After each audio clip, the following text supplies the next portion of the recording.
culture was fading, but echoed everywhere. Rastas promenading, reefer smoke on the air. Behind my wooden door, I've lost out my sound. On my back on the floor, with the lights all down. Like Dorothy adrift in the land of Oz, sometimes I'd open my eyes and wonder where the hell I was.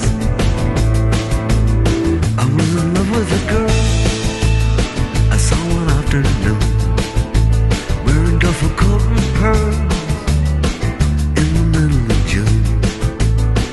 Mickey Sutton would call in his velvet and tan and sleep in my spare room and wear my spare hat. As Carnival approached,